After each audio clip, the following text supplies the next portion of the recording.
ان الحمد للہ وحدہ والصلاة والسلام علی من لا نبی بعد۔ آج ہم اللہ تعالیٰ کی توفیق سے 15ویں پارے کا خلاصہ بیان کریں گے۔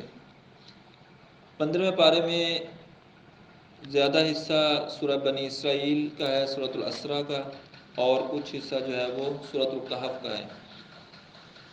سورہ بنی اسرائیل کے حوالے سے بھی آتا ہے ایک حدیث میں کہ اللہ کے نبی صلی اللہ علیہ وسلم رات کو اس کو ضرور تلاوت کیا کرتے تھے۔ سورہ بنی اسرائیل کا 15ویں پارے کا آغاز جو پہلی آیت سے ہوتا ہے وہ آیت اسراء و معراج کہلاتی ہے۔ اللہ تعالیٰ کی طرف فرماتے ہیں بسم اللہ الرحمن الرحیم سبحان الذی اسری بعبدہ لیلا من المسجد الحرام الی المسجد الاقصی۔ پاک ہے وہ ذات جو اپنے بندے کو راتوں رات لے گئی مسجد حرام سے مسجد اقصی تک تاکہ اس کو اپنی نشانیاں دکھائیں، اور اللہ تبارک تعالیٰ جو ہے وہ خوب سننے والا، خوب دیکھنے والا ہے۔ تو اسی صورت میں اللہ رب العالمین فرماتے ہیں ان ھذا القرآن یہدی للتی ہی اقوم۔ یہ قرآن ایسا رستہ دکھاتا ہے جو بالکل سیدھا ہے، یہ ایسی راہ دکھاتا ہے جو بالکل سیدھی راہ ہے، ٹھیک ہے نا۔ اگر بالکل سیدھی راہ پہ چلنا ہے، صراط مستقیم پہ چلنا ہے، تو پھر قرآن کا کہا مان لینا چاہیے، جو قرآن میں اللہ تعالیٰ نے بیان فرمایا اس کو مان لینا چاہیے۔ تو اللہ تبارک تعالیٰ نے اس صورت میں کچھ احکام بیان فرمائے ہیں۔ مثلا پہلا حکم کیا ہے، لا تجعل مع اللہ الہا آخر، اللہ تعالیٰ کے ساتھ کسی اور کو الہ نہ بناؤ۔ دوسرا ایک بڑا حکم اللہ تعالیٰ نے ارشاد فرمایا وَقَضَىٰ رَبُّكَ أَلَّا تَعْبُدُوا إِلَّا إِيَّاهُ۔ اللہ تعالیٰ نے یہ فیصلہ کر دیا کہ عبادت صرف اسی کی ہوگی، صرف اس کی عبادت کرنی اور کسی کی نہیں کرنی۔ وَبِالْوَالِدَيْنِ إِحْسَانًا، اور یہ بھی کہ والدین کے ساتھ اچھا سلوک کرنا ہے، احسان کرنا ہے۔ اما یبلغن عندک الکبر احدهما او کلاهما فلا تقل لهما اف، اگر وہ دونوں یا ان میں سے کوئی ایک بڑھاپے کی عمر کو تمہارے سامنے پہنچ جائے تو انہیں اف تک بھی نہیں کہنا۔ ولا تنہرهما، نہ انہیں جھڑکنا ہے۔ وقل لهما قولا کریما، اور ان سے بڑی نرمی کے ساتھ بات کرنی ہے۔ واخفض لهما جناح الذل من الرحمہ، اور اپنی رحمت کے بازو ان کے سامنے جھکائے رکھنے ہیں، نرمی کے بازو ان کے سامنے جھکائے رکھنے ہیں۔ وَقُلْ رَبِّ ارْحَمْهُمَا كَمَا رَبَّيَانِي صَغِيرًا، اور اللہ تعالیٰ سے دعا بھی کرنی ہے کہ اے اللہ جیسے انہوں نے مجھے بچپن میں پالا ہے پیار محبت سے، اسی طرح تو بھی ان پر رحم فرما۔ اسی طرح اللہ تعالیٰ نے اس صورت میں فرمایا کہ ان ربک یبسط الرزق لمن یشاء ویقدر، اللہ تعالیٰ جس کو چاہتا ہے رزق بڑھا دیتا ہے، جس کا چاہتا ہے کم کرتا ہے، رزق کا اختیار اللہ تعالیٰ کے ہے انڈر ہے۔ انہ کان بعبادی خبیرا بصیرا، وہ خوب دیکھنے والا، خوب جاننے والا ہے۔ تو اللہ تعالیٰ نے فرمایا وَلَا تَقْتُلُوا أَوْلَادَكُمْ خَشْيَةَ إِمْلَاقٍ، اپنی اولاد کو مفلسی کے ڈر سے قتل نہ کرو۔ نَحْنُ نَرْزُقُهُمْ وَإِيَّاكُمْ، اللہ تعالیٰ فرماتے ہیں ہم انہیں بھی رزق دیتے ہیں اور تمہیں بھی رزق دیتے ہیں۔ ان کا پہلے ذکر فرمایا نَحْنُ نَرْزُقُهُمْ وَإِيَّاكُمْ، پیچھے ہم نے پڑھا تھا کل پرسوں جو ہے وہ اس صورت میں جو ہے وہ اللہ تعالیٰ نے فرمایا نَحْنُ نَرْزُقُكُمْ وَإِيَّاهُمْ، ٹھیک ہے نا۔ یہاں فرمایا نَرْزُقُهُمْ وَإِيَّاكُمْ، ٹھیک ہے نا، ہم ان کو بھی رزق دیتے ہیں تمہیں بھی دیتے ہیں۔ إِنَّ قَتْلَهُ كَانَ خِطْئًا كَبِيرًا، بے شک ان کا قتل جو ہے بہت بڑا گناہ ہے، بڑی خطا ہے۔ وَلَا تَقْرَبُوا الزِّنَا، اور فحاشی کے قریب بھی نہ جاؤ، زنا کے قریب بھی نہ جاؤ۔ إِنَّهُ كَانَ فَاحِشًا، یہ بہت بڑی فحاشی ہے زنا کرنا۔ وَسَاءَ سَبِيلًا، اور بہت برا رستہ ہے۔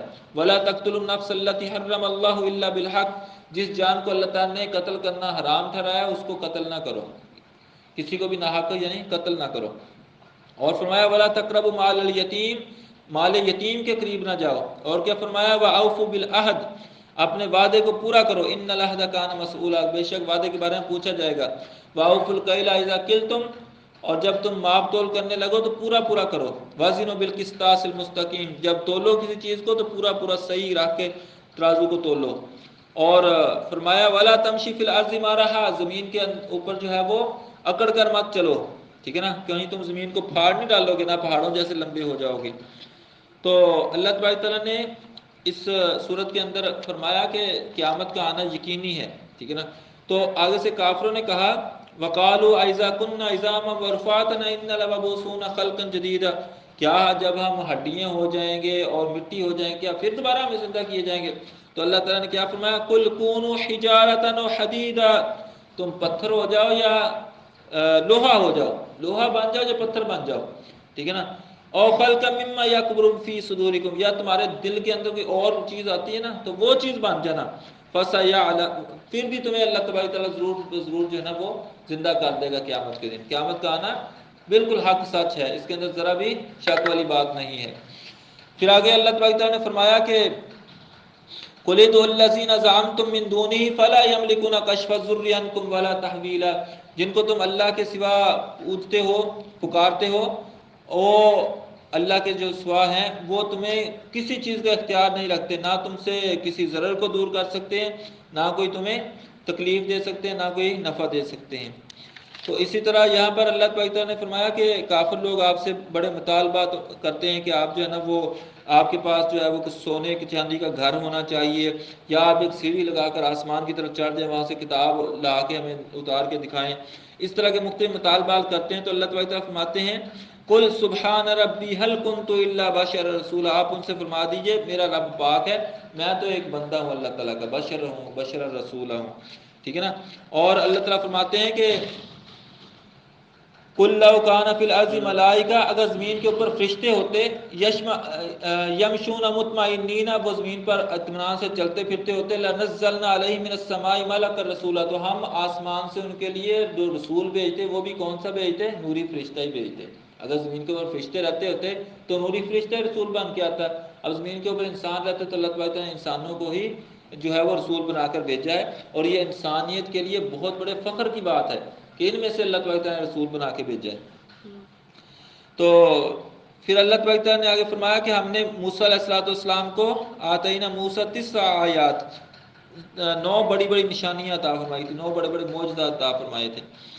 تو اس صورت کی آخری آیت بھی جو ہے وہ بھی بہت زیادہ جو ہے وہ فضیلت کی حامل ہے، بہت بڑی اللہ تعالیٰ کی تعریف بیان ہوئی ہے. وَقُلِ الْحَمْدُ لِلَّهِ الَّذِي لَمْ يَتَّخِذْ وَلَدًا وَلَمْ يَكُنْ لَهُ شَرِيكٌ فِي الْمُلْكِ وَلَمْ يَكُنْ لَهُ وَلِيٌّ مِّنَ الذُّلِّ وَكَبِّرْهُ تَكْبِيرًا. یعنی اللہ تعالیٰ نے اپنی خوب بڑائی بیان فرما دی کہ اللہ تعالیٰ جو ہے اللہ تعالیٰ کی ساری تعریفیں ہیں، اس نے کسی کو اولاد نہیں بنایا، اس نے کسی کو اپنا شریک نہیں بنایا، کوئی بھی اس کا جو ہے وہ اس کو نیچا دکھانے والا نہیں ہے، بلکہ وہ کبر تکبیرہ، اس کی بڑائی ہی بڑائی ہے. پھر اس کے بعد آگے سورۃ الکہف ہے. سورۃ الکہف کے حوالے سے آتا ہے حدیث میں کہ اللہ کے نبی صلی اللہ علیہ وسلم نے فرمایا کہ جو شخص سے جمعہ والے دن تلاوت کرے تو اگلے جمعہ تک اللہ تعالیٰ اسے ایک نور عطا فرما دیتے ہیں. تو یہ جمعہ والے دن ضرور پڑھنی چاہیے سورۃ الکہف جو ہے. تو اس کا آغاز بھی اللہ تعالیٰ نے کیا فرمایا؟ الحمدللہ، تمام تعریفیں اللہ تعالیٰ کے لیے. اس آیت کی پہلی آیت جو ہے اس سورت کی، الحمدللہ الذی انزل علی عبدہ الکتاب ولم یجعل لہ عوجا، تمام تعریفیں اللہ تعالیٰ کے لیے ہیں جس نے اپنے بندے پر کتاب نازل فرمائی جس کے اندر ذرا بھی عوج نہیں، ذرا بھی اس کے اندر کجی نہیں ہے، یعنی بالکل صحیح و سالم کتاب اللہ تعالیٰ نے نازل فرمائی ہے. پھر یہ سورۃ الکہف ہے. کہف کا جو معنی ہوتا ہے غار ہوتا ہے. اس کے اندر اصحاب کہف کا واقعہ ہے، غار والوں کا واقعہ ہے. وہ ہوا یہ تھا کہ دقیانوس ایک بادشاہ تھا، وہ یعنی کہ ایسا بادشاہ تھا جو آخرت کا انکار کرتا تھا، اپنے آپ کو خدا سمجھتا تھا، لوگوں سے پرستش کرتا تھا، بتوں کا پجاری تھا. تو کچھ نوجوانوں کو اللہ تعالیٰ نے ہدایت سے نوازا. وہ ہے تو کچھ غریب کوئی امیر مکس ہی تھے. تو وہ کچھ نوجوان تھے، واللہ عالم وہ 5 تھے 7 تھے، ٹھیک ہے نا، یا 7 یا 9 اتنا ہی آتا ہے، 7 کے حوالے سے زیادہ آتا ہے کہ 7 تھے وہ، ٹھیک ہے نا. تو وہ وہاں سے جو ہے نا وہ آپس میں مل گئے کسی طریقے سے، پتہ چل گیا کہ ہمارا سب کا عقیدہ ایک ہے کہ اللہ تعالیٰ اکیلا ہے اور آخرت آنے والی ہے، قیامت آنے والی ہے. تو بادشاہ اس بات کو نہیں مانتا تھا. انہوں نے کہا کہ بادشاہ کی سزا نہ دے ہمیں. تو وہ وہاں سے نا چلے گئے، جا کے ایک غار کے اندر چھپ گئے. غار پہاڑ کی نا کھو کو کہتے ہیں، اس کے اندر جا کر چھپ گئے. وہاں جا کر لیٹ گئے، بیٹھ گئے یا بعد میں لیٹ گئے، سو گئے.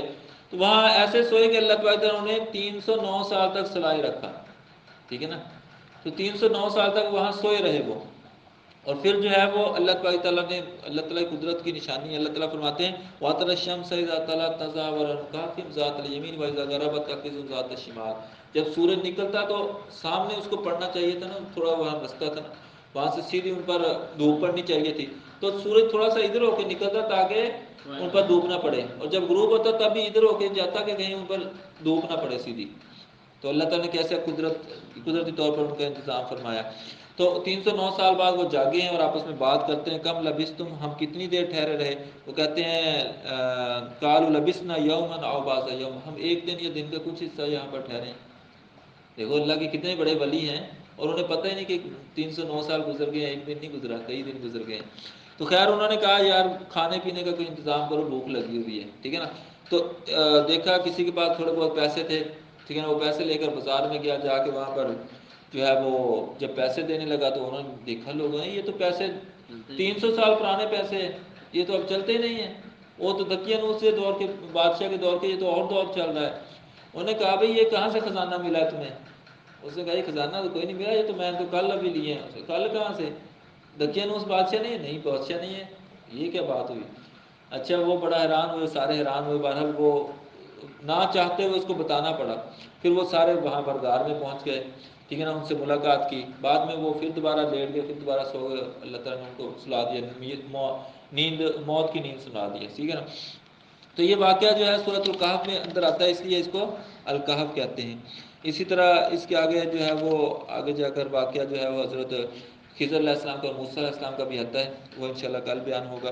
اللہ تبارک و تعالیٰ سے دعا ہے اللہ تبارک و تعالیٰ ہمیں کتاب و سنت کو سیکھنے، سمجھنے، عمل کرنے اور دوسروں تک پہنچانے کی توفیق عطا فرمائے۔ سبحانک اللہم و بحمدک، اشہد ان لا الہ الا انت، استغفرک و اتوب الیک۔